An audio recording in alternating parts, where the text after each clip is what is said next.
Alors, bienvenue sur le plateau des Love Sisters.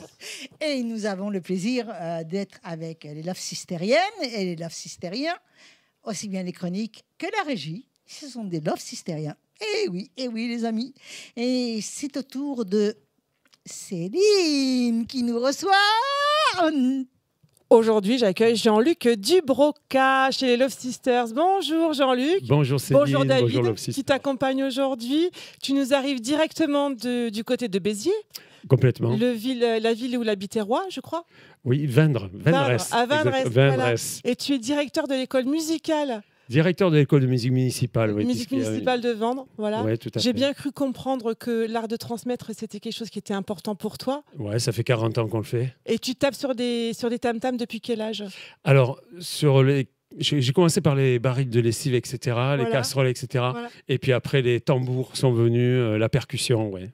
Alors depuis, maintenant, ça fait plus de 40 ans, ouais. Alors, on dit que la musique adoucit les mœurs. Est-ce que c'est toujours le cas avec les tam-tams? Ouais, alors pas que, hein, mais les instruments soit percutants, soit planants comme les bols chantants, etc. Donc oui, ça doit adoucir en tout cas et ça doit faire du bien. Et c'est ce qu'on fait, nous les musiciens. On n'en doute pas aujourd'hui parce qu'avec le travail que tu fais en maison de retraite, le travail que tu fais avec les enfants, ça crée du lien au cœur. Tu n'en doutes plus? Oui, ça permet de faire des projets intergénérationnels. Ça permet aussi de travailler dans les écoles, puisque j'ai une mission aussi en milieu scolaire. J'ai une mission dans les EHPAD aussi. Donc, et pas que, hein, beaucoup avec les enfants, la petite enfance, les ados et les adultes, voire les anciens. Voilà, tout le monde aime la musique, tout le monde a l'identité sonore, comme on dit, une identité sonore. Et ça, c'est important, il faut savoir ça. Et voilà, à partir de là, on peut jouer, on est sensible en tout cas à la musique et aux arts et qui va de la musique à la danse aussi. De la musique à la danse. Tu as fait partie de beaucoup de formations différentes. Quel a été ton souvenir le plus marquant et est-ce que ce souvenir le plus marquant détermine tes projets d'aujourd'hui ? Oui, alors les plus marquants, c'est les rencontres. Hein. Les rencontres africaines à Bordeaux, Mohamed Bangoura, le Koba Percussion, donc un artiste guinéen qui est arrivé avec son tambour. Alors, c'est le tambour djembé, c'est plus le tam-tam. Le tam-tam, c'est une onomatopée. Tam-tam, tam-tam. Voilà, ça marche. Et le djembé, c'est au-delà. C'est vraiment ce tambour de bois en forme, donc, une forme de vase avec une peau de chèvre. Et là, il y a tout un langage qui se fait, alors aussi bien populaire dans les musiques, on va dire savantes pour ce qui est de la complexité des rythmes et de la polyrythmie, non seulement, mais avec aussi tout ce qui est la culture, le social, le lien social que ça fait. Et c'est ça, quand ça joue, ça vibre, on le sent de loin, souvent on est attiré, on bouge un peu, et pas que, après c'est des fêtes de mariage, etc. Mohamed nous a donné la voix dans le tambour et j'ai une pensée aujourd'hui pour lui. Bon, je vous ai entendu tout à l'heure vous préparer tous les deux dans les loges avec un petit rythme très particulier. Est-ce que c'est un rituel de musicien qui est propre à vous ou alors à quoi ça sert de faire des tam-tams avant de rentrer sur le plateau tous les deux en catimini parce que je vous ai vu faire, hein, je vous ai même entendu. Ouais, je vais faire une petite remédiation vite fait.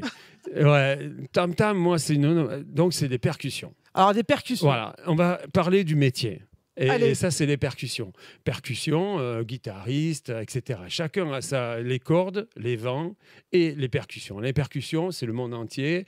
On en a partout dans le monde, hein, partout ça joue. Et la première qu'on a, c'est le corps, hein, c'est corporel. Donc tout à l'heure, on a fait une petite approche corporelle avec mon ami David, que je suis content aujourd'hui de partager ce plateau avec vous de Love Sisters. Et du coup, on a fait un petit rituel de Palma. C'est lui qui va si vous voulez, on peut en faire juste pour... Les Love Sisters, vous êtes d'accord ? Oui, carrément. Allez. Ouais, on va faire ça. Puis vous pouvez donc du coup poser les objets usuels que vous avez et du coup on peut faire un petit coup de Palma. Hein, et ceux qui veulent, on va vous donner la clé. Voilà. Attention, la simple chose, c'est la pulsation. On garde bien la pulsation et il y a des variations qui se font pour certains. On y va? On y va, c'est parti.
Bravo, bravo, bravo. Pas facile comme ça. Moi, j'entends pas du tout la musique. Moi, je peins et je dessine. La musique, pour moi, c'est le fond des océans. Je comprends rien du tout. Par contre, une chose pour laquelle je suis sûre, c'est qu'elle fait battre le cœur. Ça, c'est merci beaucoup Jean-Luc et David de cette approche avec nous. Merci bien. Voilà. Alors moi je sais qu'en sortant de cette interview, quand je vais rentrer chez moi, je vais avoir envie de taper sur tout. C'est parfait, voilà. C'est ce qu'on veut. Mais c'est le but. Mais j'aimerais le faire en rythme. Et j'aimerais partir avec un petit bagage musical. Et ouais. Est-ce que tu penses, Jean-Luc, est-ce que tu penses, David, que on peut apprendre quelque chose avec le temps qui nous reste de l'interview? Est-ce qu'on peut se transmettre quelque chose? C'est simple. Ouais, on va faire des choses simples. J'ai amené quelques ustensiles, objets usuels. Vous allez le prendre, je vais vous dire ce qu'on va faire. Je vais vous dire rapidement quelques débuts de chansons. Vous prenez juste ce début de chanson, vous allez voir, on va créer une polyrythmie. Donc on ne chante pas, on a la chanson dans sa tête. Ça va commencer par, s'il te plaît, tu peux prendre alors, un plateau avec peut-être une cuillère en bois, merci. Et donc du coup, tu me fais la pulsation de Frère Jacques. Pim, pim, pam, pulsation. Voilà. Re, ja, pim. Voilà, là on a ça dans la tête. Ok, super. Sur le pont d'Avignon, ça te va?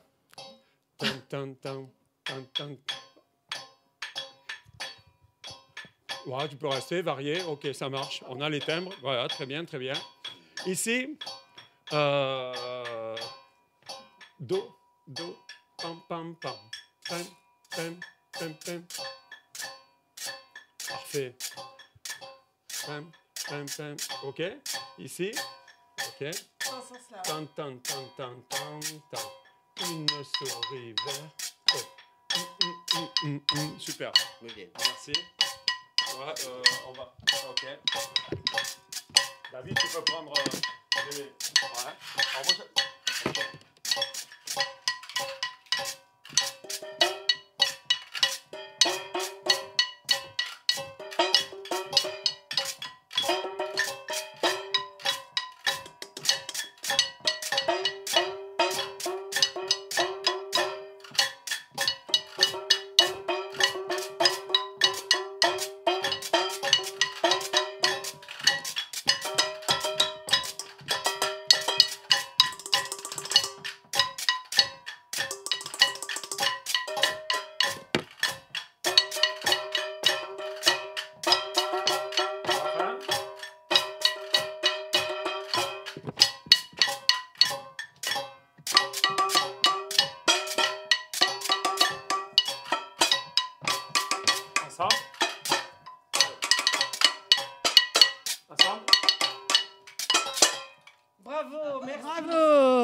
Bravo. Merci. Merci. Je vais te demander une chose rapidement, parce que là, comme on a très peu de temps, bien sûr. Est-ce que tu peux me faire pour moi, personnellement, on enregistre juste Nico, le tic, tic, tic, tic, tic, tic, tic, pour démarrer dans une de mes chansons, je te prends un sample. Vas-y. Génial. Allez, on y va, Nico. Enregistre, mon chéri.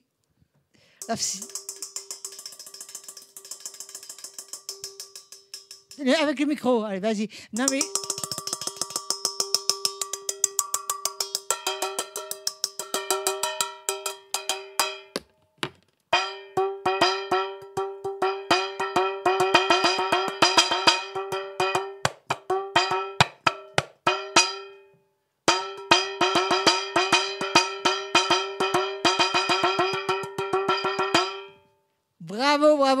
Tu me l'enregistres pour moi, hein, perso.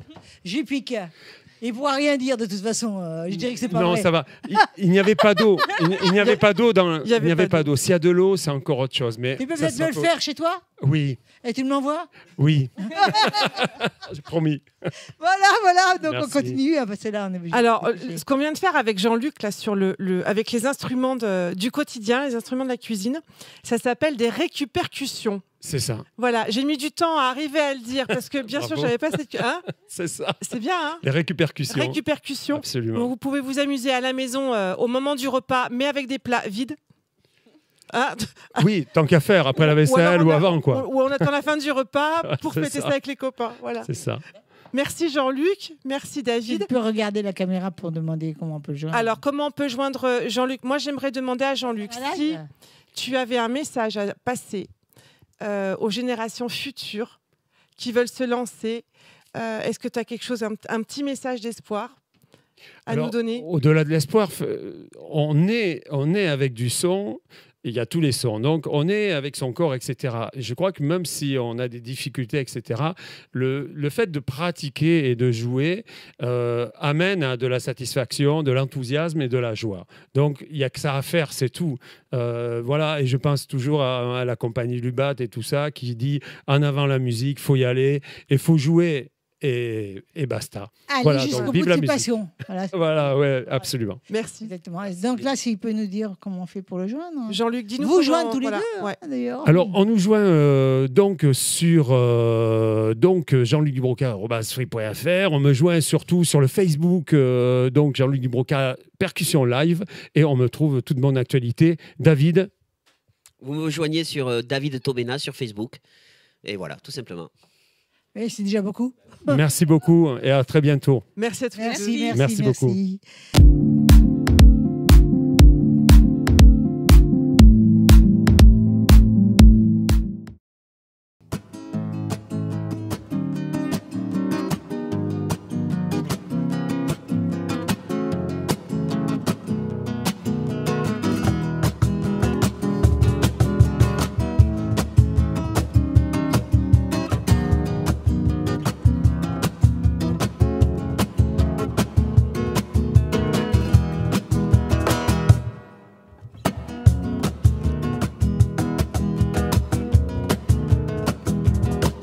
Tengo una prima muy guapa, que en la vida no le falta nada.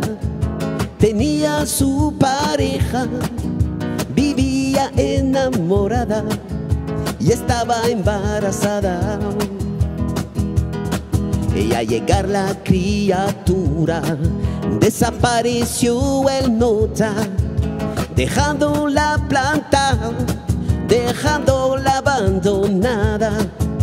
Ay, Dios mío, qué tristeza.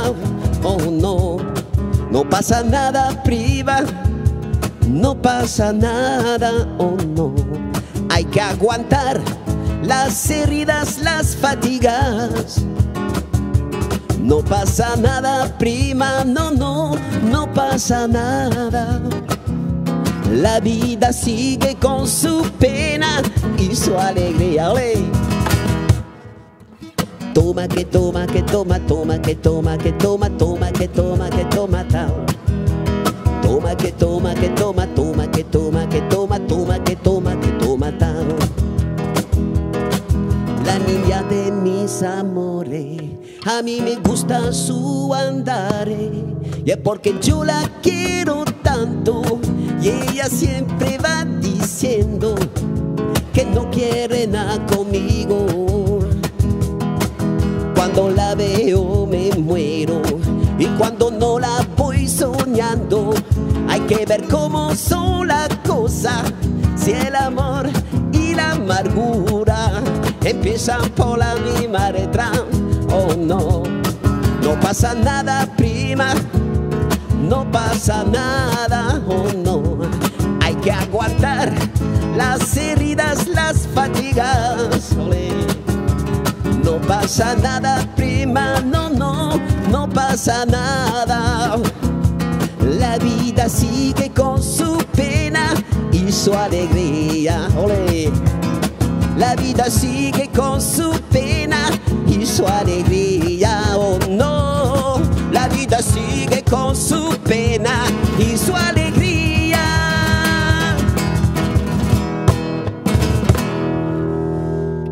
Ole.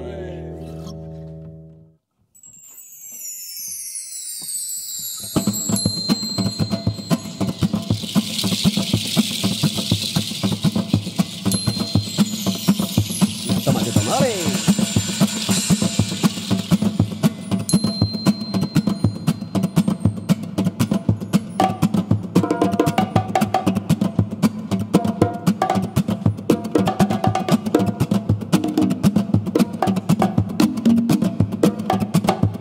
Toma, Juan. Ole. Hasta que toma, ole. Toma, que toma, toma, que toma, que toma, que toma, que toma, toma, que toma, que toma, que toma. Ole. Hasta.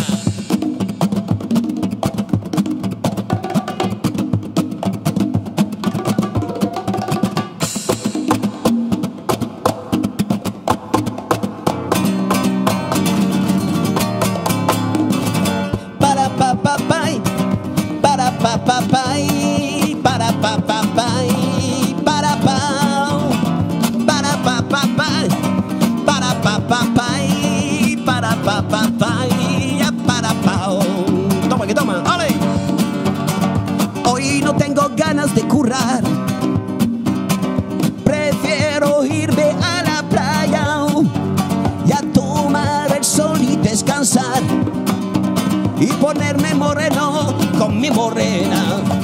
Dime lo que tengo, cariño mío, dime si te gusta mi movimiento suave, delicado. Cuando te bailo, dime si seré tu contratiempo. Cuando te veo, ole, yo no me aguanto y bailo contigo todo el verano. Y cuando te veo, ole, yo no me aguanto y bailo contigo todo el verano. Toma que toma, ole. Para pa pa pai, para pa pa pai, para pa pa pai, para pa no, para pa pa pa, para pa pa pai, para pa pa pai, ya para pa. Y esta noche bailaré contigo donde tú quieras, amor mío, y una discoteca, un chiringuito, ole, a la orilla del verano, como a ver, ole. Dime lo que tengo, cariño mío, dime si te gusta mi movimiento suave, delicado. Cuando te bailo, dime si seré tu contratiempo. Cuando te veo, ole, yo no me aguanto y bailo contigo, y ole, todo el verano. Y cuando te veo, ole, yo no me aguanto y bailo contigo, toma que toma, todo el verano, ole. Dime lo que tengo, cariño mío, dime si te gusta mi movimiento suave, delicado. Cuando te bailo, dime si seré tu contratiempo. Cuando te veo, ole, yo no me aguanto y bailo contigo hasta todo el verano. Y cuando te veo, ole, yo no me aguanto y bailo contigo todo el verano.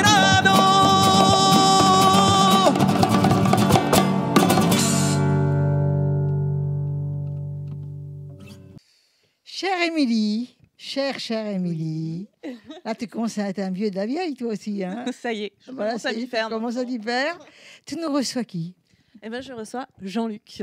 D'ailleurs, je suis ravie de le recevoir Enchanté. parce que j'ai appris récemment là qu'on avait un gros point commun, 15 ans dans le bien-être.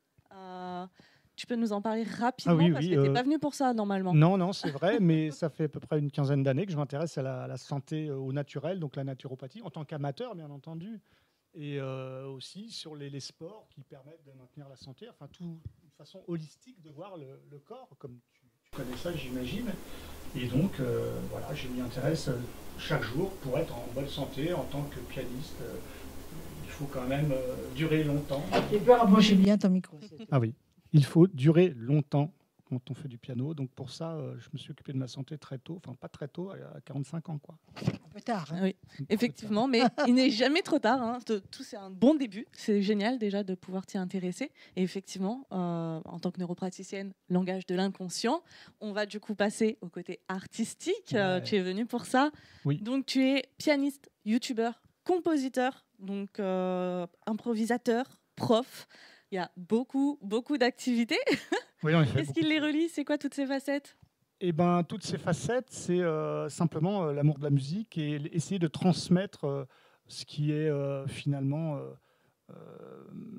à travers la musique classique, parce que j'ai fait des écoles de jazz, des choses comme ça, mais il y en a qui le font tellement bien que je me suis dit, j'ai pas ma place là-dedans, donc j'ai ma place dans le classique. Alors j'improvise dans un style particulier, parce que personne ne fait ça, apparemment, j'ai pu constater tout au long de ma vie, j'improvise dans le classique, donc à la manière de Chopin, de Beethoven, de tout ce qu'on veut. Enfin, j'ai vraiment une note totalement classique, il n'y a pas de jazz chez moi, je suis capable, parce que je suis aussi compositeur de la musique un peu moderne, hein, donc je travaille avec de la musique où il y a des chanteurs, etc. Donc là, je m'adapte, où je fais quand même des accords un petit peu particuliers, et j'ai cette chance, à savoir, j'ai fait 50 ans de classique, donc je sais comment s'enchaînent les accords. Et dans la musique classique, de toute façon, on retrouve tous les accords de jazz et de musique moderne. Donc c'est ce qui fait de moi, quelque part, un expert de l'harmonie, vous voyez.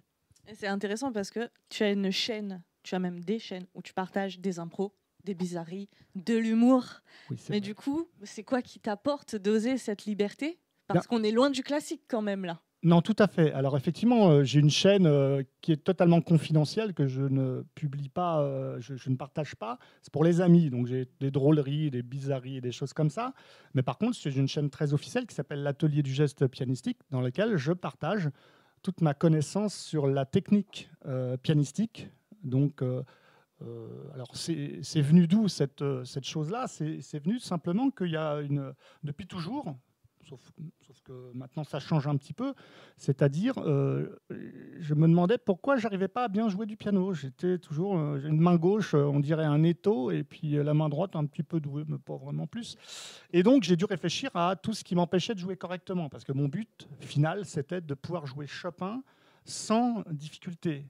Parce que jusqu'à assez récemment, le moindre nocturne facile à jouer, même pour moi facile, mais je sentais qu'il y a quelque chose qui me libérait pas. J'avais pas l'esprit tranquille, toujours faire attention à ne pas me tromper, etc.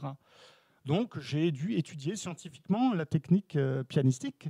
Donc j'ai vu tous les écrits qui étaient faits. En fait, il y a très peu de choses, il n'y a rien, en fait, tout simplement, puisque les méthodes des grands profs d'autrefois, genre Alfred Cortot, etc., ils nous sortent des bouquins, la technique pianistique, voilà, tout ça. Et puis en fait, c'est juste un bouquin d'études, il n'y a aucune explication, il n'y a jamais rien. En fait, il n'y a rien du tout.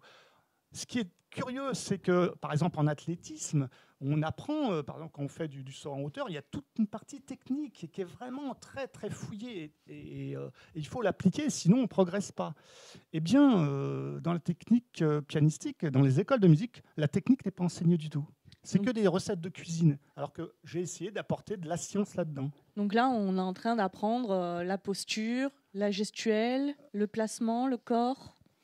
Je suis très porté sur le membre supérieur, c'est-à-dire vraiment pragmatique. Je ne fais pas de choses, je fais pas dans l'ésotérisme. Souvent, les profs, c'est un peu ça, comme dirait Martha Argerich, m'a-t-on dit, je ne l'ai pas vu, mais c'est genre pour jouer du Beethoven, il faut mettre le piano au nord, et puis pour jouer Chopin, il faut le mettre au sud. Bon, ça, c'est un petit peu n'importe quoi. C'est une élucubration de Jobastre, si je puis dire. Et moi, j'essaye d'être pragmatique. Donc, je m'occupe du membre supérieur.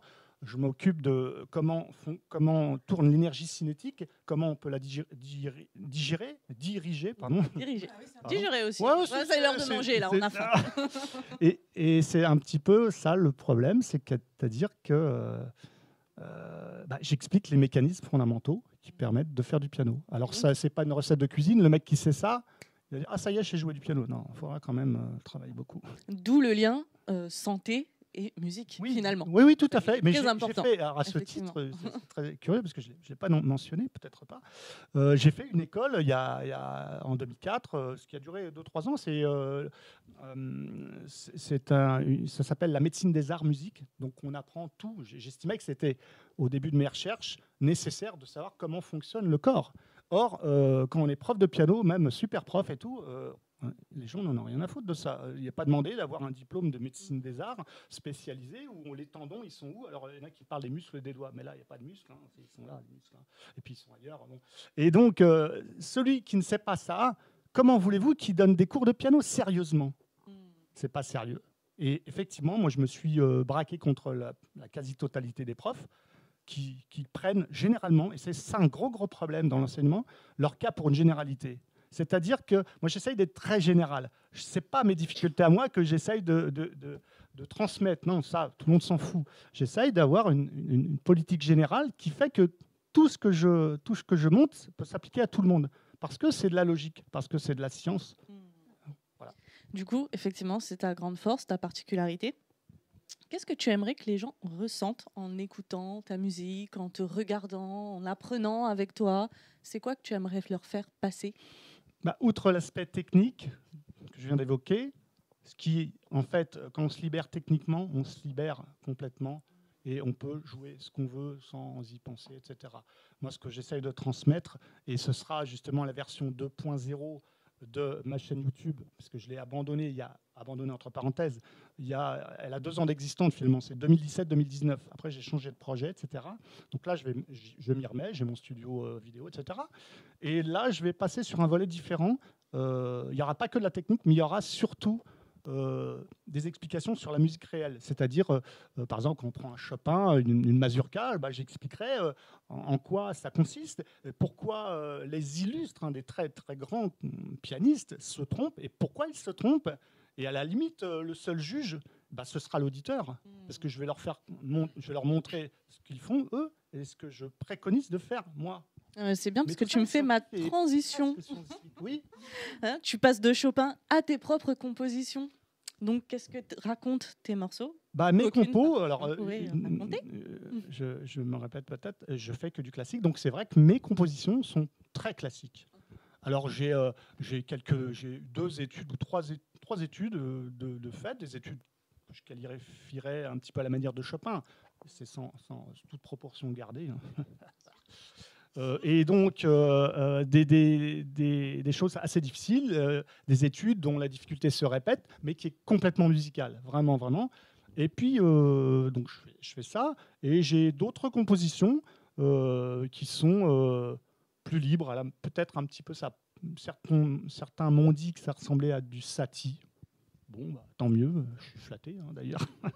Et puis, parallèlement à ça, j'improvise beaucoup et j'essaye de composer pour des musiciens. Et ça m'intéresse. Quand j'ai un chanteur sous le coude qui a du talent, je compose, j'essaye de guider. J'ai guidé aussi des groupes qui avaient des difficultés à enchaîner les accords, parce que c'est ça le problème des groupes. Ils ont des voix formidables, parfois, c'est très rare quand même, mais quand ils ont leur voix formidable, ils n'ont pas le compositeur formidable.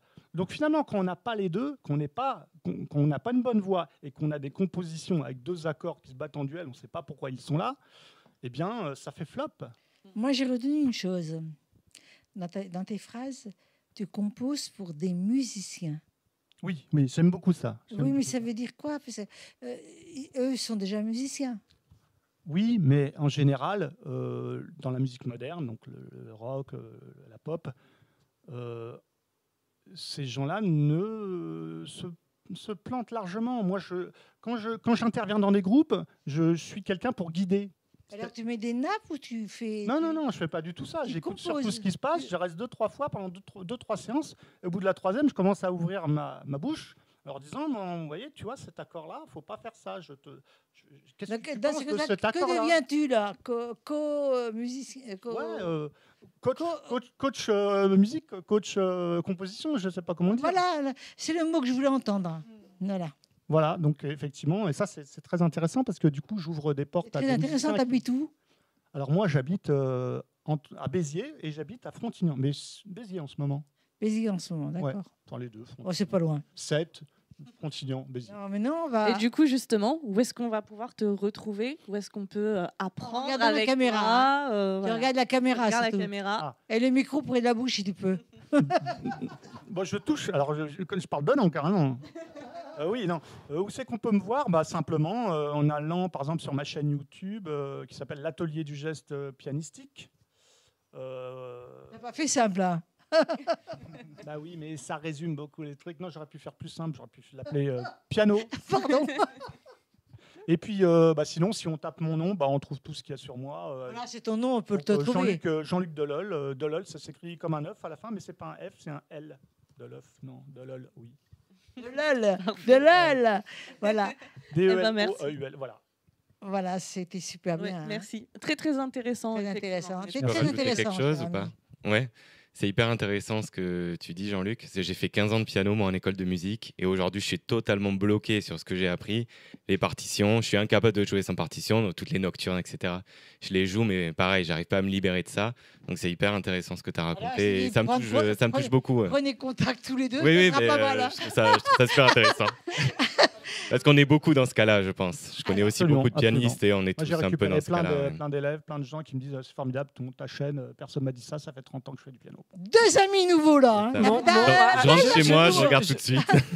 Je vais vous mettre en relation avec mon époux aussi, qui reprend le piano. Il a fait du piano classique.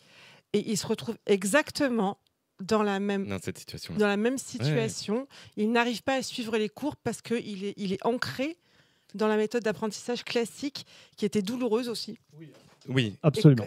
Comme si la douleur avait tout bloqué. T'es gentil, ma chérie, mais là, on a passé le temps et là, on va s'engueuler. Hein. Sorry. Voilà, donc, très gentil.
Salut à tous, salut à toutes, bonjour Myriam et bonjour les Love Sisters, j'espère que vous allez tous très bien. Et bien pour cette semaine, je vous ai prévu quelque chose d'extraordinaire. Et on continue comme on l'a fait la semaine dernière avec le groupe AA, mesdames.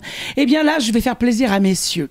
Et messieurs, je sais que ça va vous faire plaisir puisqu'on va parler d'une artiste et pas n'importe quelle artiste. Elle s'appelle Enya. Est-ce que vous vous souvenez du groupe Sail Away, la fameuse chanson Sail Away, Sail Away, Sail Away. Ça, c'était des moments uniques. Et d'ailleurs, dans le top 50, je dois dire qu'elle a fait ce que l'on appelle une arrivée fulgurante. Tellement fulgurante qu'on est arrivé au point où on n'a pas su réellement savoir si c'était synthétique, vocal, spatial ou non spatial. Même, je vais même vous dire qu'on était réduit à un point de se demander si c'était une femme ou une intelligence artificielle. Elle n'existait pas encore, cette intelligence artificielle, puisque Enya, de son vrai prénom Ethan, est une véritable chanteuse, compositrice et musicienne irlandaise, célèbre pour sa musique New Age et bien sûr ses sonorités ethniques. ethnique, mesdames et messieurs. Cela veut dire que étaient mêlées deux choses très importantes, la percussion et les claviers planants. Alors, il ne faut pas oublier aussi que c'est une musicienne, donc très célèbre pour sa musique New Age et ses sonorités ethniques. Elle est née, attention mesdames, vous allez peut-être pouvoir vous identifier à elle puisqu'elle est née pendant les années 1961. Elle a composé sa carrière pendant les années 80 avec le groupe Clanat, avant de se lancer en solo avec ce fameux titre que vous avez tous découvert et que vous avez forcément aimé. N'oublions pas que lors de ces number one, tout le monde a toujours demandé à cette femme de chanter en direct. Chanter en direct, c'était montrer avant tout ce dont on était capable musicalement. Alors, c'est vrai, je vous l'accorde, que Enya est vraiment connue pour ses styles de musique un peu fous, avec des harmonies vocales à vous faire tourner la tête et surtout va vous emmener aussi dans des mélodies sur ses nouveaux albums plutôt envoûtants et qui sont surtout utilisés pour rendre le synthétiseur très innovant. Alors c'est vrai que pendant les années 80, le synthé, c'était avant tout un univers musical captivant et relaxant, et bien sûr tout ça, ça va être récupéré par certains groupes. Et bien sûr, on va penser musique planante, souvenez-vous des albums synthétiseurs, souvenez-vous aussi de ces albums que vous avez peut-être connus, ou peut-être même vous d'ailleurs, madame. Et ça, c'était des choses qui étaient propres à la musique planante et surtout à cette musique commerciale qui allait commencer à vous envoûter. Alors son album Watermark, ça c'était en 88 et avec cette célèbre chanson Orionoko Flow, et ça je sais que vous êtes nombreux à le connaître, surtout pour ceux qui sont des initiés de la musique synthétique et planante. Enya encore aujourd'hui continue à faire sa carrière internationale et nous gratifie très souvent d'un petit coucou sur les réseaux sociaux. Alors n'hésitez surtout pas à continuer à la suivre. Tant qu'à moi les filles, eh bien je pense que je vais vous redonner le micro. Je vous embrasse bien fort et les Love Sisters, rendez-vous la semaine prochaine. Alors j'ai le plaisir de recevoir Alexis Berthier. Bonjour Alexis. Donc c'est un plaisir de te recevoir et un plaisir aussi. Voilà. Donc peut-être que on va tenter de regarder pour te connaître encore mieux, n'est-ce pas? On va le clip qui va passer de toi et on va savoir qui tu es.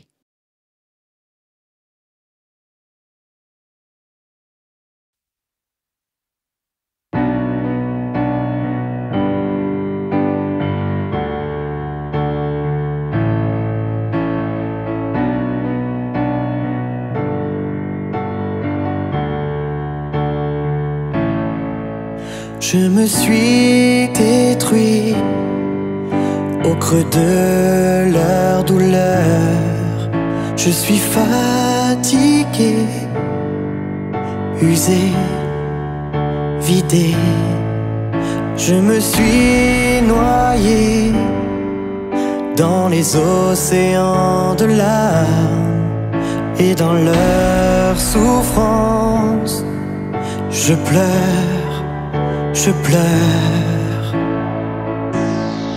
Oh, laissez-moi juste un peu de place, essayez de m'écouter. Je ne suis pas qu'un pauvre pantin devant vous. Laissez-moi juste un peu de nous. Oh, laissez-moi juste un peu d'espace. Je voudrais que l'on se regarde en face, bien calé devant ma glace, là pour vous faire rire. Laissez-moi me regarder.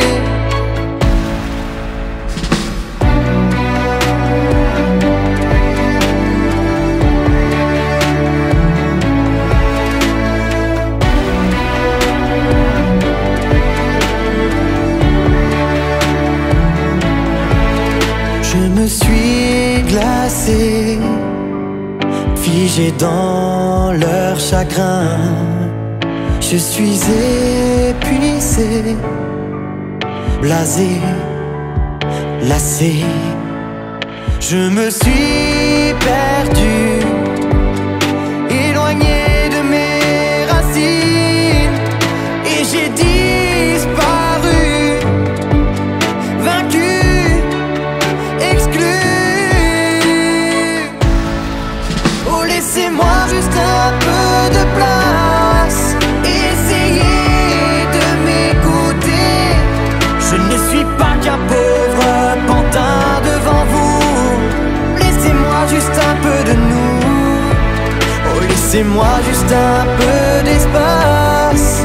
Je voudrais que l'on se regarde en face, bien calé devant ma glace, là pour vous faire rire. Laissez-moi me regarder.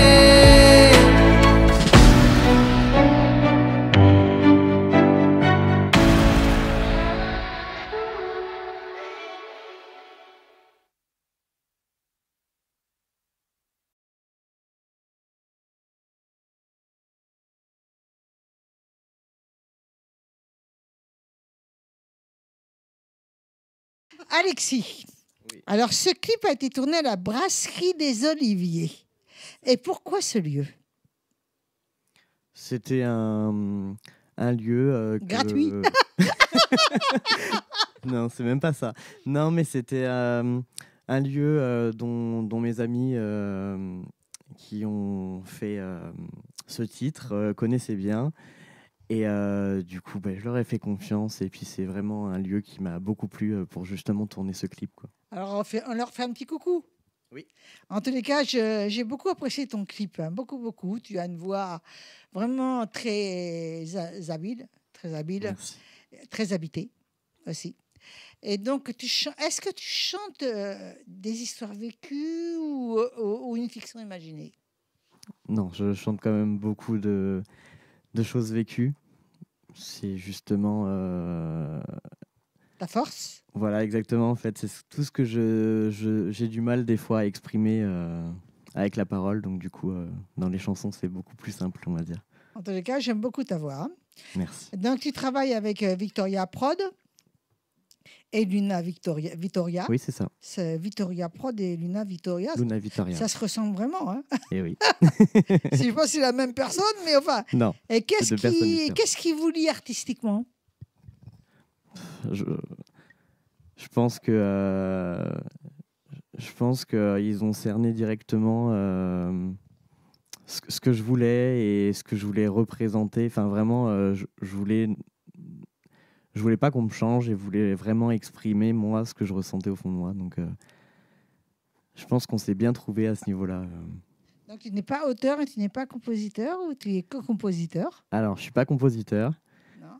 Et j'ai écrit, pour mon album qui va venir, j'ai écrit quelques chansons. Mais sinon, c'est Luna Vittoria qui Mais les c'est a pas mal écrites. déjà que tu aies écrit quelques chansons à toi. Oui, j'ai voulu essayer.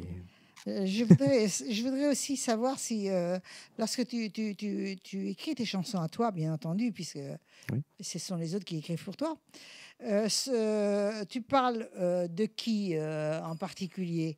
Est-ce que tu parles de quelqu'un ou est-ce que tu parles à chacun de nous? On va dire que sur certaines chansons, je veux parler d'une personne en particulier, mais j'ai fait aussi en sorte que chaque personne puisse se représenter dans cette chanson, enfin dans la chanson en fait.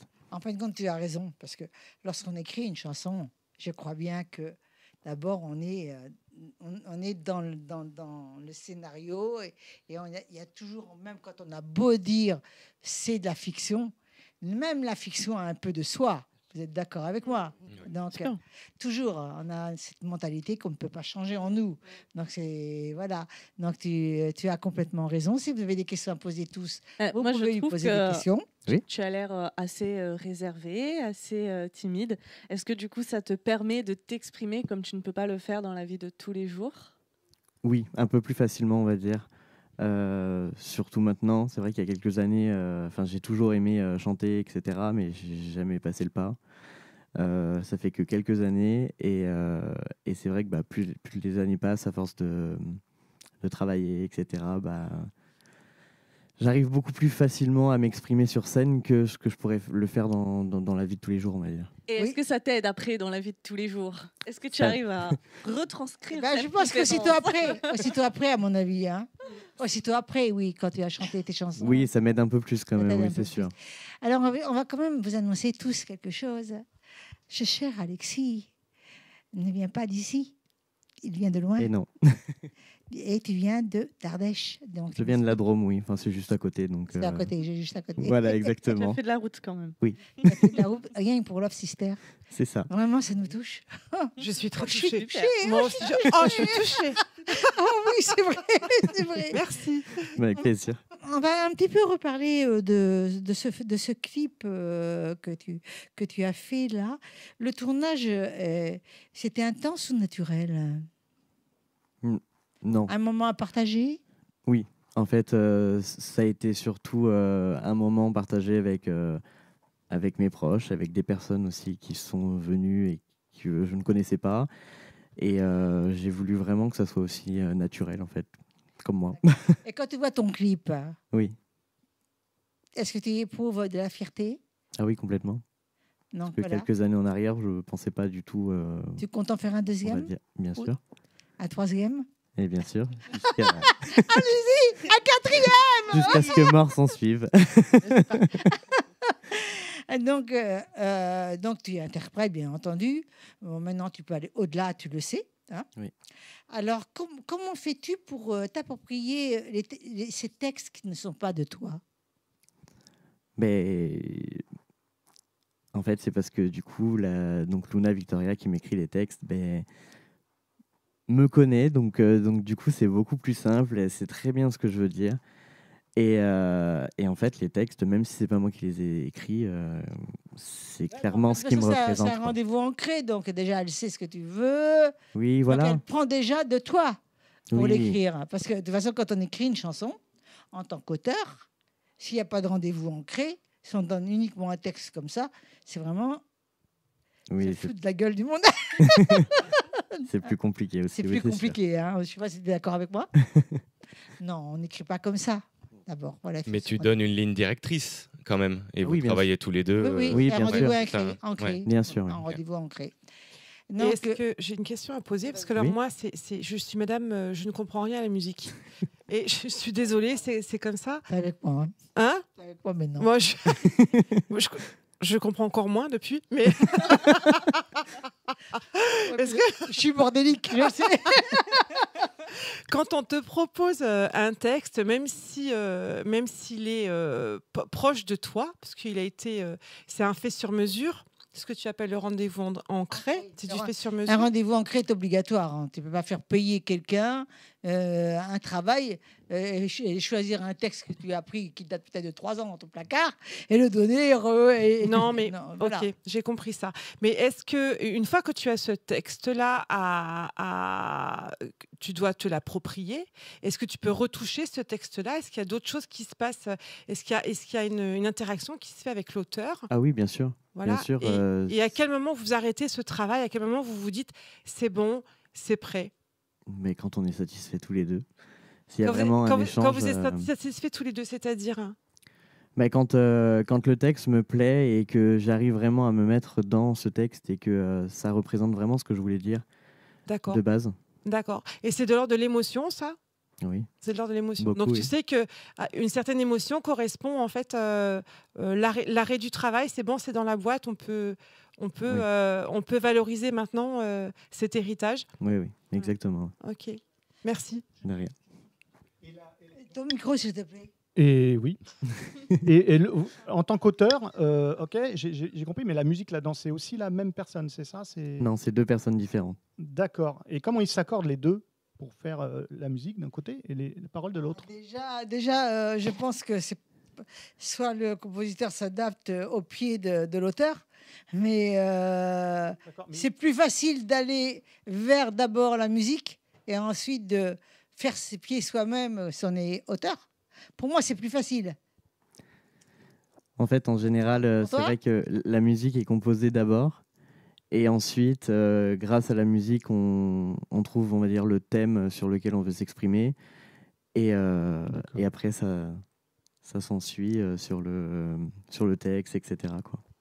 Alors, je vais te demander quelque chose. Oui. On va parler de Joey Beretta. Oui. Comment a-t-il capté ton univers? Je sais pas, je pense que... T'as remarqué? Mais c'est peut-être un Tu lui as ressenti. plu? Non. Non, mais c'est peut-être un ressenti. Et puis après, ça reste du coup, on va dire toute une équipe. Donc du coup, c'est une personne avec qui j'avais déjà effectué un clip pour quelqu'un d'autre. Et donc du coup, je pense qu'il a pu ressentir aussi ce que je voulais. C'est lui qui a créé le storyboard, C'est-à-dire le scénario. Oui, bien sûr. Voilà. Oui, oui. Et est-ce que vous avez une question à poser? Vous avez encore 2-3 secondes chacun. Vas-y. Non, ça va. Moi, il me tarde de voir le clip, Oui. parce que... T'as pas regardé, hein, t'étais occupée. Hein. Voilà, j'étais Ah, t'es occupée. coquine, toi. Hein. Ah oui. On l'a tous vu sur toi. Oui. Qu'est-ce qui s'est passé? Où tu étais, Chantal? Elle est coquine. Ah oui, une grande joueuse. Elle est joueuse. Tu as une question à poser, ma chérie? Pas particulièrement, non, vraiment, ça a été un bel échange, je trouve. Merci. Je trouve que tu sais à la fois, du coup, faire le lien entre qui tu as envie d'être, qui tu as envie de montrer, mais du coup, comme tu dois aussi t'adapter aux autres, à la musique des autres, aux paroles des autres, tu es capable de faire ce lien-là, ce pont, et je trouve que c'est un beau travail, c'est pas donné à tout le monde. Merci. Bravo. Alors, je dirais une chose, surtout, merci Alexis. Et merci à vous. Merci Alexis et à toute ton équipe artistique. Et quand le décor est vrai, la voix est sincère et la caméra complice, on ne regarde pas un clip, on entre dans une émotion. On continue vers la caméra pour donner des coordonnées. Alors du coup, vous pouvez me retrouver sur les réseaux sociaux, Facebook, Instagram, YouTube aussi, au nom de Berthier Alexis. Berthier sans H. Voilà. Voilà, il n'y a pas de téléphone. Si, après... Donne-le si tu veux, qu'est-ce qu'on a à allez. faire? Du coup, et vous pouvez me joindre aussi au 06 59 07 65 et 17. Voilà, sérieux, hein. Sérieux, hein. Pas sérieux, s'abstenir. Exactement. Merci, merci. Et Merci. reste avec nous, hein. C'est obligé. Parce que ce que les gens ne savent pas, c'est qu'on attache, et on ne voit pas la chaîne, mais on attache nos invités, donc ils ne peuvent pas partir.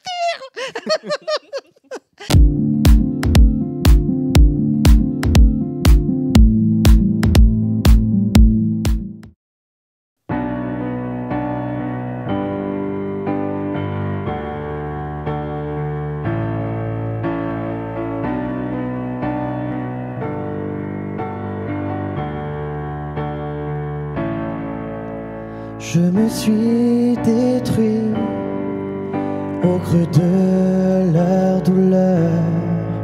Je suis fatigué, usé, vidé.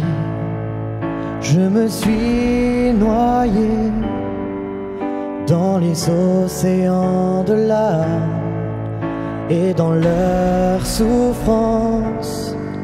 Je pleure. Je pleure. Oh, laissez-moi juste un peu de place. Essayez de m'écouter. Je ne suis pas qu'un pauvre pantin devant vous. Laissez-moi juste un peu de nous. Oh, laissez-moi juste un peu d'espace. Je voudrais que l'on se regarde en face. Bien calé devant ma glace, là pour vous faire rire. Laissez-moi me regarder.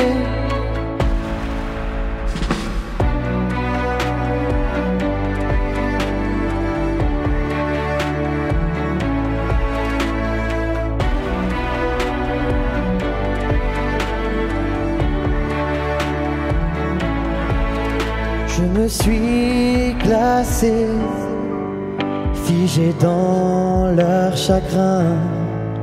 Je suis épuisé, blasé, lassé.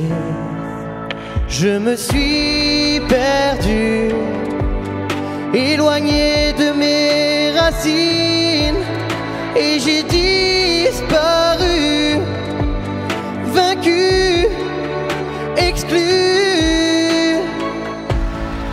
Oh, laissez-moi juste un peu de place, essayez de m'écouter. Je ne suis pas qu'un pauvre pantin devant vous. Laissez-moi juste un peu de nous. Oh, laissez-moi juste un peu d'espace. Je voudrais que l'on se regarde en face, moins que l'aller bien ma glace, là pour vous faire rire. Laissez-moi me regarder.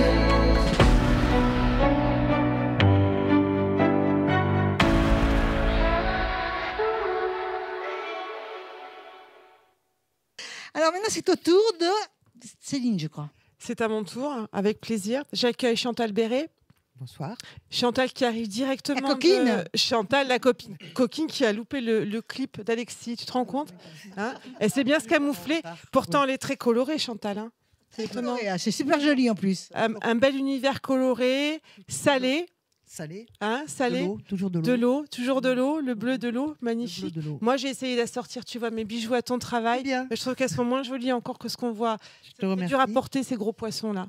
Mais j'aimerais bien. Hein. C'est du bois. Tu veux que je l'écrive? Ah, j'aimerais bien. C'est du bois flotté que je sculpte donc des poissons sur des ganivelles. Je pense que tout le monde sait ce qu'est une ganivelle. Oui, parce que tu as dit Pézenas, Oui. c'est bon. Frontignan aussi quand même. Voilà. Moi, peut-être un peu moins. Donc en fin de compte, les ganivelles, ce sont les barrières qui retiennent le sable sur les plages. Voilà, qui sont faites en châtaignier. Donc voilà, donc en général, j'en fais des rouges, des roses, des fluos. Toujours de la couleur. On a le droit de les ramasser, les ganivelles, Chantal? Je les achète. Ah, Non, on n'a voilà. pas le droit. Ah, voilà. Même un caillou sur la plage, on n'a pas le droit de le Attention, ramasser. voilà. Le Ce sac, qu'il faut on n'a dire pas le droit au de public ramasser. des Love Sisters, c'est que... J'en ai piqué plus d'un, moi. Ah, c'est coquine aussi, alors. Attends.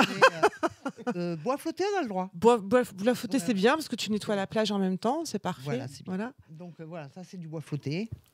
Alors Donc, je peins en acrylique, je leur donne leur forme, enfin...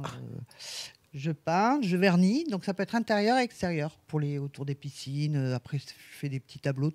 C'est toujours que sur du bois, par contre. Même quand je fais des tableaux, je fais que du bois. Vernis, comme ça, c'est intérieur, extérieur. Donc je vais oser parce que je suis coquine. Et on aime bien les coquines au Love et Sisters. bois cal, en fait, en créole, je l'ai su qu'après. Hein. Oui. Ça veut dire bite en bois. Bite en bois. Oui.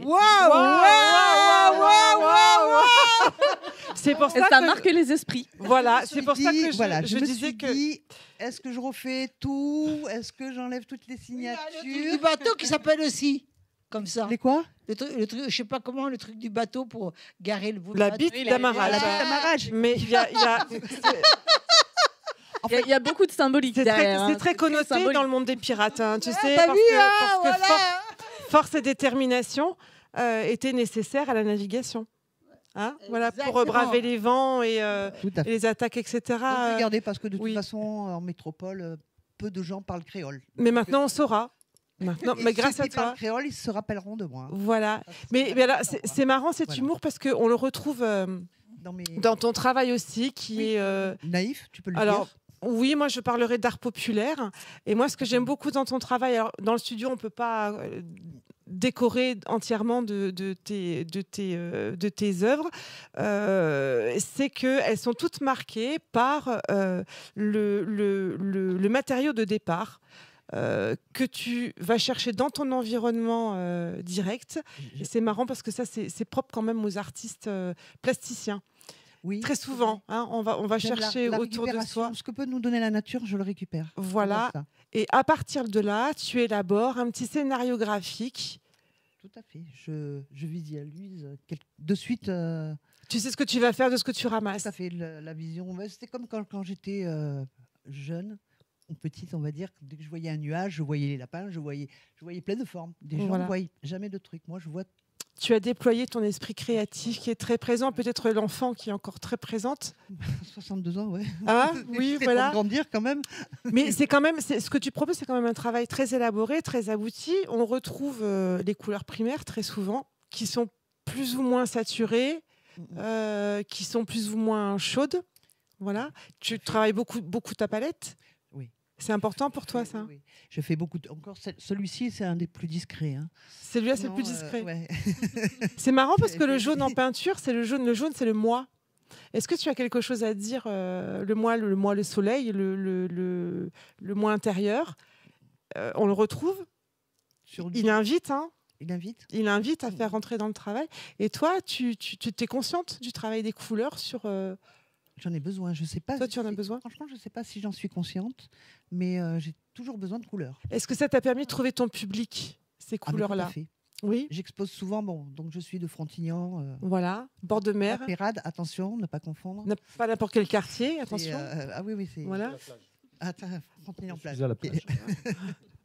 Et donc je fais souvent des expos du coin de Metz, Frossette. Et c'est vrai que il n'y a pas beaucoup de stands. Enfin, je pense que je suis la seule là-bas à faire du bois flotté, des ganivelles, des couleurs, énormément de couleurs. D'accord. Et donc je commence à avoir ma petite clientèle. Voilà, moi, cet art-là, il me rappelle un petit peu le travail de Di Rosa. Oui. Est-ce que ça a fait partie de tes héros? Non, de tes héros? Non.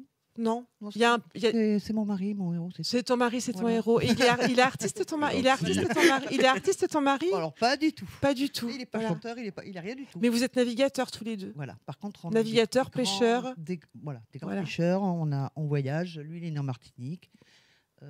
D'accord. J'ai vécu au Maroc, après en Martinique. D'accord. On voyage tout le temps. Donc tu nous racontes tout ça en fait dans ton travail artistique. Oui. Et c'est vrai que si je reviens, micro, ma chérie. Quand je suis revenue du Costa Rica, j'ai fait beaucoup de sculptures imprégnées du lieu dont tu venais. Et c'est ça, j'aime. Ouais. Et est-ce que tu transmets, est-ce que tu sais faire aujourd'hui? Au-delà de l'objet artistique. Je dis objet artistique parce que l'artisanat, c'est quelque chose qui est important pour toi. Quand je t'ai parlé de travail artistique par téléphone, tu m'as dit je ne suis pas trop encore dans cet état accepté d'artiste. Moi, je te dis que oui, tu l'es. Ouais. Voilà. Mais c'est pas parce que je suis une grande timide et que je doute toujours. Oui, mais tu es aussi humble. Tu es aussi humble que les matériaux que tu utilises à la base pour créer cet art-là. Et l'humilité, c'est quelque chose qui est très présente dans ce travail. Ton travail, il est même utile parce que. Ah oui, je fais des décapsuleurs, je mets... Voilà. Ce tableau, il sert à accrocher je l'ai acheté tout à l'heure d'ailleurs à Chantal. Je dis, je vais accrocher mes pinceaux, je vais accrocher des pinceaux dessus. Ah, bonne idée. Bonne idée. Voilà, plutôt que des torchons. Plutôt que se ramener toujours au torchon à la casserole. Non, mais Jean-Luc Dubroca, il m'a fait le coup tout à l'heure aussi. Et la casserole, j'ai très mal vécu. Et là, on reparle de torchon, on en mettra des pinceaux. Donc, ce que je veux te dire, c'est que tu... J'essaye de mettre l'utilité. Que ça soit que ton art soit aussi utile. Voilà. Donc j'ai des capsuleurs, j'ai des gros crochets pour mettre les serviettes autour d'une piscine, donc des accroches beaucoup plus grosses. Voilà, j'essaye toujours de trouver un côté utile quand même. Et alors ça sert à quoi? Ça, tu l'appelles comment ce travail? Comment il s'appelle? Ça, j'appelle bande de poissons sur ganivelle. Mais non, ça ne sert à rien. Donc, on est bien dans l'art. On est bien dans l'art, Chantal. À exposer chez toi. Voilà, à exposer chez toi et à se faire plaisir. Parce que c'est vrai qu'il n'y a pas beaucoup de peintures qu'on met à l'extérieur. Rarement. Et nous, dans le Sud, on a quand même beaucoup d'extérieur, quand même. Oui, c'est vrai. Qui ont des piscines. Donc, c'est pour ça que j'ai mis des crochets, des fois, pour mettre les serviettes. D'accord. Et j'aime bien travailler aussi des trucs qu'on met... Et ça vient de ton bateau, les cordages? Ah non, ça je non, pas du tout. On trouve ça sur la plage parce que ça c'est quand même des matériaux pas. Si la corde, par contre, elle est bio, elle ne se délite pas. C'est du plastique cette corde. Et on trouve ça sur la plage. Oui. Alors attention les pêcheurs. Hein. Ah non, mais je tape pas. Non, c'est pas ça. Non, c'est pas ça, Chantal. Non. Il y a plein abandonné sur la plage. Oui, mais c'est dommage. Parce que ça abîme le littoral, ça. Oui. Non. Alors, on est bien content de les retrouver dans ton travail parce que du coup, Elles ont retrouvé une direction qui est voilà. Bon, merci pour ton travail. Moi, je trouve que c'est très chouette, très gai. C'est art populaire, voilà. Et cette humilité, elle fait du bien aussi à regarder. Merci Chantal. Je te remercie. À la caméra. Merci. Tu nous dis où est-ce qu'on peut trouver ton travail. En ce moment, j'expose à la Guinguette Totem sur le bassin, sur la lagune de Thau. Sinon, vous pouvez m'appeler. Alors comme je m'appelle jamais, je connais pas mon numéro. C'est au 06 76 63 70 67. C'est Boiscal. Et si vous avez envie d'acheter, eh ben vous achetez. Achetez, Chantal Béret. Achetez du Chantal Béret. Et je voulais dire un petit message pour les jeunes. Oui. D'oser s'inscrire dans des associations de peintres. Oui. Parce que vraiment, quand on n'ose pas, c'est un groupe qui vous dirige, qui vous amène à faire certaines expositions, avoir aussi différentes variétés de techniques et se dire que les goûts, les couleurs sont dans la nature et ça plaira sûrement à quelqu'un. Non, maintenant, nous allons passer à un nouvel invité, bien entendu. Je veux dire c'est Émilie. C'est pas toi. Oui, c'est pas moi. Donc effectivement, je reçois Romain Thierry, donc artiste photographe. Oui. Romain, comment tu décrirais ton art en quelques mots? Parce que j'ai vu ce que tu fais, c'est quand même atypique.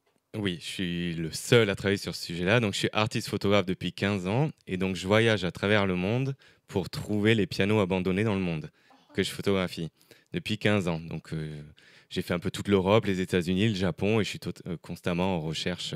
Donc, on revient dans l'univers du piano. Du coup, beaucoup de pianos aujourd'hui. Voilà, artiste photographe. Et j'enregistre aussi les sons de ces pianos que les gens laissent derrière eux, en fait, oubliés quelque part dans le monde entier. Et du coup, comment est venue cette quête de piano? Pourquoi le piano? Alors, j'ai commencé dans le piano. J'avais 5 ans quand mes parents m'ont inscrit en école de musique. Donc, j'ai suivi un cursus jusqu'à mes 20 ans où j'ai passé tous les cycles, etc. Je voulais être pianiste de concert essentiellement, ce qui n'a pas été mon cas, puisque dans ce système, comme on en parlait tout à l'heure, je n'ai pas vraiment trouvé ma place. Et finalement, il y avait, je trouve que c'est quand même une élite et on nous le dit vraiment rapidement si on peut continuer là-dedans ou pas. Je pouvais être en groupe si je voulais, mais ce n'est pas ce que j'avais envie. Donc j'ai grandi dans le piano comme ça, et puis dans la photographie aussi, puisque ma mère est artiste photographe. Donc c'est vrai qu'il y a quand même les deux choses. Et naturellement, je suis allé dans ce sens vers l'appareil photo, et ma mère m'a toujours emmené avec elle quand j'étais plus petit, et m'a donné le goût à l'image. Et donc j'ai essayé de fusionner ces deux passions que j'avais dans un projet donc, qui s'appelle Requiem pour piano, et donc qui est de chercher les pianos abandonnés à travers le monde. Mais tu cherches les pianos abandonnés, mais tu ne peux pas les ramener. Non. Alors après, je collabore avec des personnes, en fait. Des associations, dont Musique et Spoliation, par exemple, ou des facteurs de piano, où je récupère l'identité en fait, de chaque instrument et je leur transmets les infos, parce que c'est eux qui ont ces compétences que moi je n'ai pas, et ils essaient de voir s'il a un historique intéressant, en fait, et si on peut entamer des procédures de restauration ou pas. Mais des choix sont faits, bien sûr, à chaque fois. C'est très poétique en plus, pour voir les images. Je les trouve vraiment très très belles, ces photos. Pour toi, c'est quoi que ces lieux disent de notre époque, de ce que tu veux raconter, de notre rapport au temps peut-être? Oui, tout à fait. Abandonné. Oui, donc en fait, ce que je cherche pour bien comprendre, donc, c'est des lieux en ruine, totalement, hein, où les gens sont partis, ont pris leurs affaires, mais ont laissé le piano. Donc c'est ça que je cherche. Ce que j'aime montrer vraiment dans ce travail, on va parler peut-être plus de l'instrument que du lieu en lui-même, même si les deux sont liés tout le temps. Parce que le piano était souvent quand même installé dans la plus belle pièce de la propriété. Donc en fait, la pièce et le piano, ils se parlent entre eux. Et même encore aujourd'hui, même si c'est dans un état de ruine autour, le piano, ce que j'aime montrer, c'est vraiment la puissance de cet instrument et comment il est vraiment ancré dans notre culture. Je pense que personne n'est insensible à cet instrument. C'est très rare d'entendre quelqu'un qui nous dit « je n'aime pas le piano ». Et j'aime le montrer, cette espèce de noblesse et de puissance qu'il a, même dans un lieu dégradé. C'est très beau. Quand je t'ai eu au téléphone, du coup, tu m'as dit que tu voulais justement sortir de l'urbex. Oui. Parce qu'on t'associait beaucoup en fait à ça. Et que Alors, le but, c'était vraiment de... Oui, c'est un mouvement photographique qui existe depuis un peu plus de 10 ans maintenant, qui a débuté aux États-Unis à Détroit au départ, et qui consiste donc à aller explorer les lieux abandonnés. Donc, bien sûr que je fais ça aussi. Il y a un côté où je fais ça parce que je cherche ça, mais je cherche surtout les pianos, en fait. Mon projet, il est vraiment sur l'instrument. Par exemple, toutes les usines, les voitures abandonnées, etc., les parcs d'attraction et tout. Moi, c'est pas mon truc. parce que je sais que je ne vais pas trouver de piano là, donc ce n'est pas quelque chose moi qui m'anime et qui m'intéresse vraiment. Donc voilà, c'est pour ça que même si j'ai un réseau aussi dans ce monde-là, parce que c'est très complexe à faire ce que je fais, donc il me faut un réseau, et donc j'ai quand même un réseau là-dedans. Super. Et justement, quelles sont les histoires derrière chaque piano photographié? Est-ce que tu as un souvenir que tu as envie de nous raconter? Alors des pianos, j'en ai trouvé 165 en 15 ans, donc ça fait 15 ans que je fais ce travail, dans plein de pays différents. Donc si tu veux, il y a toujours des histoires différentes, parce que chaque pays a une culture différente. Là par exemple, je rentre du Japon. J'ai passé 15 jours au Japon à la recherche des pianos abandonnés au Japon, donc Yamaha et Kawai essentiellement du coup, les marques japonaises. Donc il y a toujours des histoires parce que déjà il y a un gros travail en amont de recherche. Donc je vais contacter plein de gens, je vais rencontrer beaucoup de personnes dans n'importe quel pays, donc avec une culture différente et tout. Donc j'apprends énormément de choses. Donc moi, il y a ça qui me nourrit aussi dans ce travail-là, bien sûr, hein, parce que le travail en amont, c'est le plus important.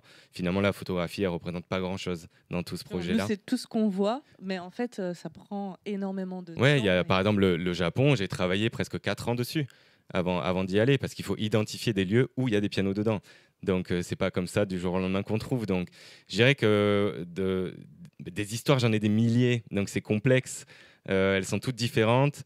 Et c'est vraiment les rencontres, en fait, je pense, qui sont importantes pour moi quand même, de ce qui m'emmène jusque-là, et qui vont raconter surtout l'histoire de comment j'arrive sur les lieux. Après, l'histoire du lieu en lui-même, bien sûr, ça m'intéresse aussi, donc j'apprends. Et voilà, il y a plein d'expériences, quoi. C'est compliqué d'en choisir une là parmi toutes, mais après, je peux, si vous voulez, essayer d'en trouver une en particulier, hein. Bah, si je veux bien. Ouais. Je te mets au défi. Il y en a des positives et des négatives, hein, mais On veut les deux. là, je vais parler du Japon parce que c'est récent. C'était un lieu que j'ai découvert par des personnes qui m'ont aiguillé, et qui était vraiment, donc c'était une école abandonnée dans une forêt. Et il faut savoir qu'au Japon, il y avait beaucoup d'écoles en bois qui étaient situées un peu n'importe où dans la forêt, et qui permettaient que chaque petit village ait la même distance pour aller à l'école. Donc ça pouvait se retrouver n'importe où dans la forêt, on la construisait là. Donc tout ça, je l'ai appris, je l'ai su, et j'en ai trouvé une. Je savais très bien qu'il y avait un piano à queue à l'intérieur, qui restait là depuis plus de 20 ans. Mais j'ai cherché sur Google Earth et tout, j'ai identifié pendant des années avant de partir là-bas. Et finalement, quand on arrive sur place, je me suis rendu compte que ce n'était pas du tout ce que j'avais imaginé, que c'était vraiment en pleine jungle. Et surtout, il y avait des panneaux « Attention aux ours » partout. Il y avait tous les singes et tout ça. Donc, je me suis complètement perdu dans la forêt. Et là, malheureusement, je n'avais pas réfléchi à ça. Je n'avais pas de réseau. Donc, impossible de voir aussi avec mon téléphone où est-ce que je me déplaçais pour arriver jusqu'à ce lieu que j'avais identifié. Donc, je me suis un peu perdu pendant 2 heures.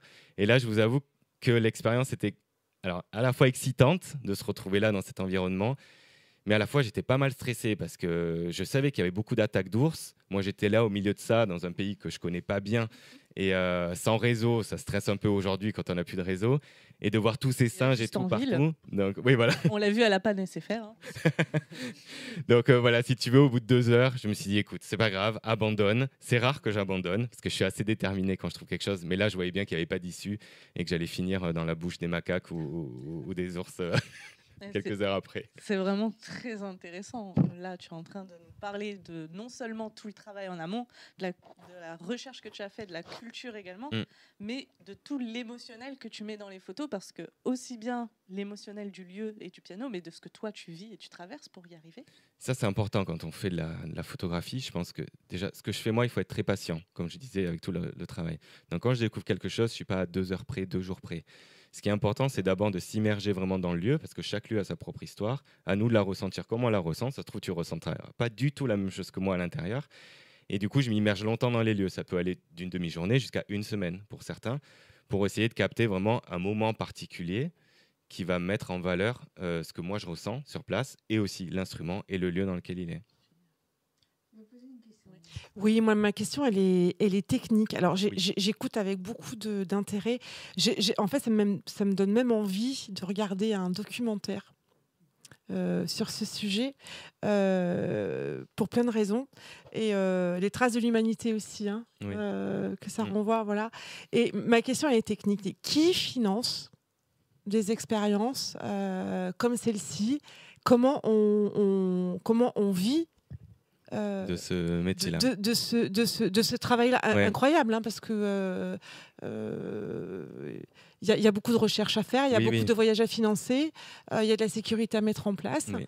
Voilà, donc qui ça finance fait 15 ans. Donc moi Ouais. j'en vis depuis 10 ans de ce Ouais, travail artistique-là. Donc pour vivre de mon travail, en fait, j'ai des contrats dans des galeries d'art, je suis dans certains musées aussi en collection permanente, dans des institutions. D'accord, Donc tout ça, en fait, la vente des œuvres d'accord. participe à financer Les aujourd'hui voyages. tous les voyages. Parce qu'après, j'ai toutes les expositions, l'impression des œuvres réinjectes, d'art. Oui, Tu réinjectes. Oui, c'est ça. Qu'est-ce qui reste à l'artiste? mais on essaie qu'il reste une partie de salaire pour Oui, vivre. D'accord. Euh, C'est une la partie vie... intéressante parce que Oui, oui, bien sûr. faire rêver son public, à un moment donné, il faut du concret sur la table pour arriver à des strates comme celle-ci. C'est des questions que j'ai beaucoup parce que je fais beaucoup d'animations dans des lycées, etc. Ah pour oui, c'est expliquer très le métier important. d'artiste, Oui. photographe et non pas de photographe, ce qui est très différent. Oui. Moi, je suis pas photographe social, Oui, je suis artiste. Et d'expliquer tout ce qui se passe aussi autour de ça, quoi. oui, Et comment un artiste, photographe peut vivre oui. de sa passion, quoi. Oui. Ouais. D'autant plus qu'on est l'image aujourd'hui, on est criblé, les réseaux Ouais. sont, C'est pas simple, hein. C'est pas simple. Je pense qu'il faut vraiment avoir une identité Ouais, oui. et que notre nom soit finalement affilié à quelque chose et surtout que ça vienne naturellement.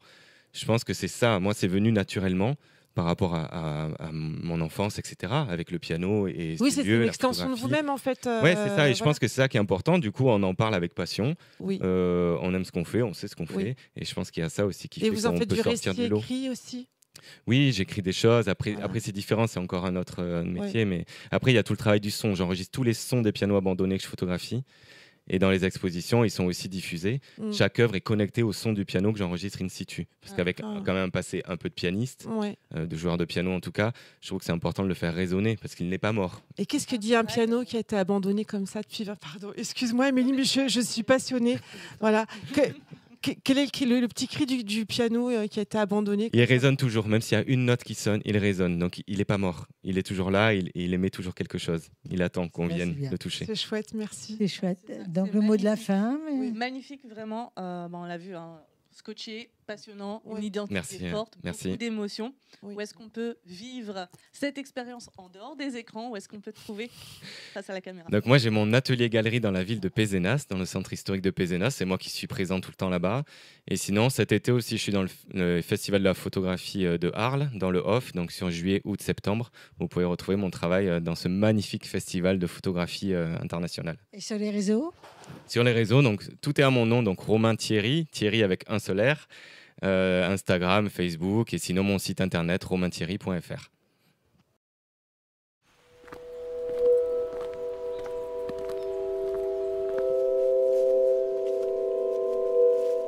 On ne s'est pas rencontrés par hasard.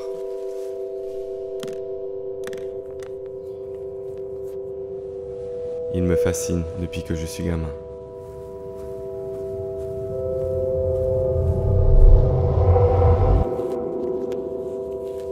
C'est ma mère qui me l'a présenté la première fois.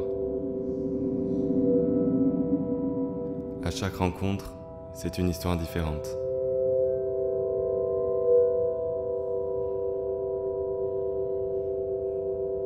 Depuis 15 ans, on s'est croisés plus d'une centaine de fois, partout dans le monde. C'est un roi blessé, un roi abandonné.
le fais résonner et je reprends l'histoire là où d'autres l'ont laissée.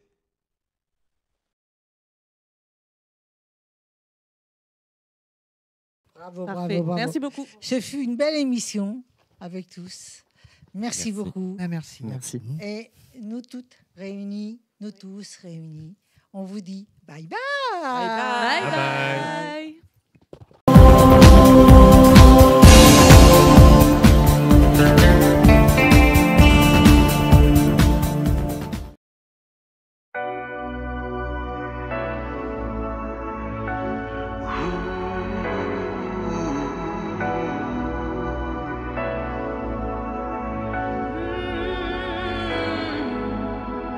Cette larme de vie qui s'anime sur ton visage qui se ride. Sans le soutien des tiens, je suis ton ombre, ton gardien, dans l'amour qui se plaint.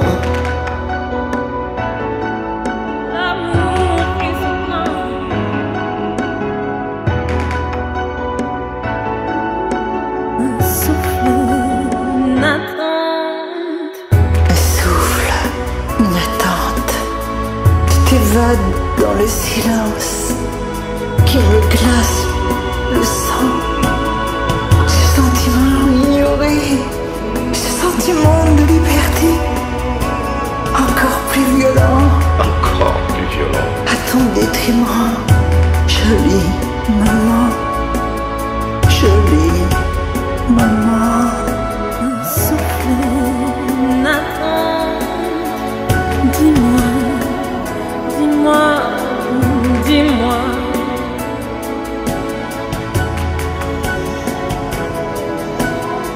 Je me réfugie dans le déni.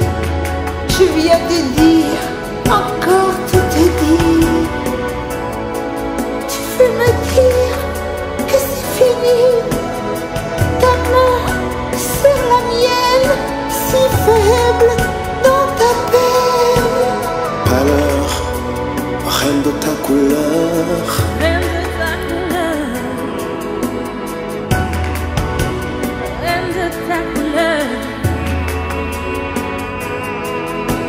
Moi l'orpheline de ta peur. Moi l'orpheline de tes pleurs. Moi l'orpheline de ton cœur. Sans le soutien des tiens, je suis ton ombre, ton gardien, dans l'amour qui se plaint. S'entrevoit la larme de tes larmes qui s'entravent d'angoisse. Ce jour qui te prend pour toujours. Un souffle, une attente, tu t'évades dans le silence qui me glace le sang. Ce sentiment ignoré, ce sentiment de liberté, encore plus violent, à ton détriment, jolie maman.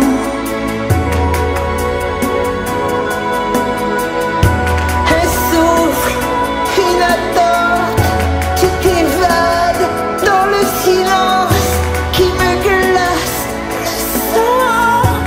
Ce sentiment ignoré, ce sentiment de liberté, encore plus violent, à ton détriment, jolie maman. Dis-moi, dis-moi.